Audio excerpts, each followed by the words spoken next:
Assalamualaikum and welcome back to my YouTube channel.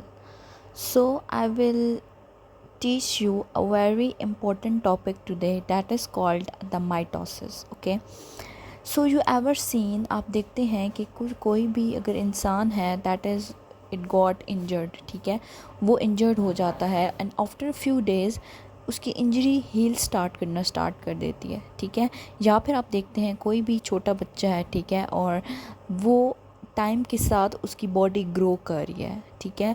सो आपके mind में ये चीज़ आती तो होगी कि what is the all process that is causing the growth in the baby or that is causing the injury to heal in few days, ठीक है।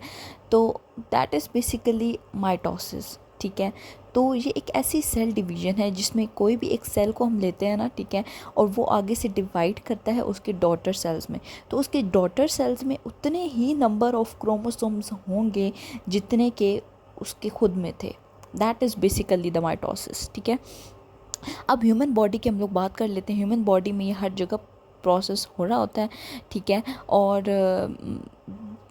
Body का हर हिस्सा जो ग्रो कर रहा है ना, ठीक, उसमें ये माइटोसिस हो रही होती है। So it is the type of cell division that result in the daughter cells with the equal number of chromosomes. Yes. सो अब आ जाते हैं इनके स्टेप्स पे। द फर्स्ट स्टेप इज़, इनको स्टेजेस भी कहते हैं, prophase, then metaphase, then anaphase and the fourth one is telophase. Alright, so हम वन बाय वन इनके स्टेजेस को देखेंगे, ठीक है, और फिर हम लोग उसकी डायग्रामेटिकली उसको अंडरस्टैंड करने की कोशिश करेंगे। Okay, so these 4 stages are very different from each other. हर स्टेप में स्पेसिफिक काम हो रहा है उसका अपना, ठीक है। The first step is we are calling about prophase, right.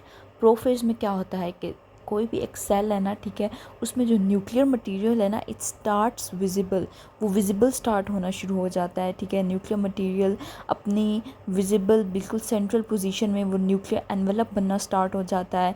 और जो न्यूक्लियर मटेरियल आप डायग्राम में भी देख सकते हैं कि जो क्रोमोसोम्स हैं वो विजिबल होना शुरू हो जाते हैं, ठीक है। तो it is basically the first step and इसमें बेसिकली यही चीज़ होती है कि क्रोमोसोम्स और the nuclear material become very visible. Alright, so अब हम बात करते हैं नेक्स्ट स्टेज की, जो कि होता है मेटाफेज। लेकिन उससे पहले मैं आप लोगों को ये एक बात बता दूं कि जो प्रोफेज में क्रोमोसोम्स होते हैं वो सिस्टर क्रोमेटिड्स की फॉर्म में प्रेजेंट होते हैं। जो साइड पे मैं आपको क्रोमोसोम्स बना के दिखा रही हूँ, इसमें अब ये सेंट्रोमेयर की वजह से ये दोनों जो क्रोमोसोम्स हैं ये आपस में जुड़े हुए हैं और इनको हम लोग कहते हैं एक दूसरे का सिस्टर क्रोमेटिड्स।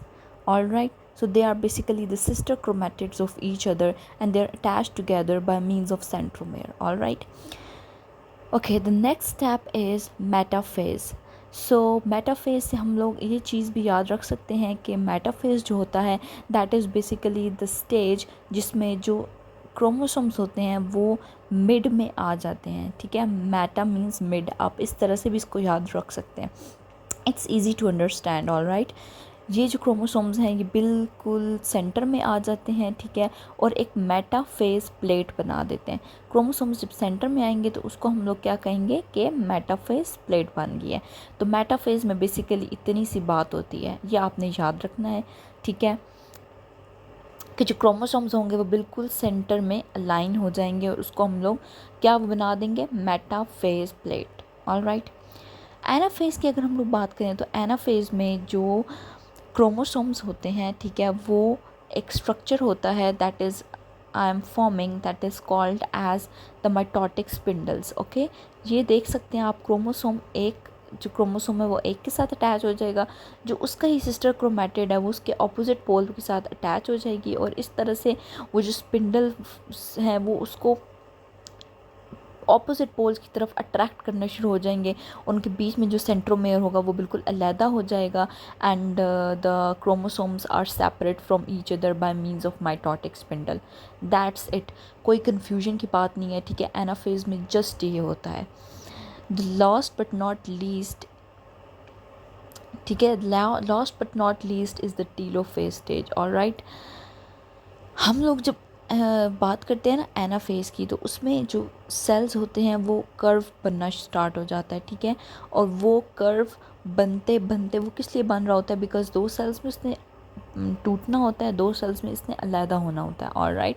सो उसका कर्व जो होता है वो एनाफेज में बनता है, और फिर लास्ट स्टेज में दैट इज़ टीलोफेज स्टेज, उसमें सेल्स जो होते हैं that are completely getting separate from each other, alright. So ये 4 इंपॉर्टेंट स्टेप्स थे, इसमें कोई मुश्किल वाली बात नहीं है, ठीक है। आपने सिर्फ हर स्टेप में, हर स्टेज में जो चीज़ हो रही है वो याद रखनी है, तो फिर उससे आपका क्या होगा, आपके माइंड में वो चीज़ बैठ जाएगी। फिर जब भी आप लोग पेपर के लिए उसको लिखना स्टार्ट करेंगे तो आपके लिए लिखना जो है वो बहुत ही आसान हो जाएगा।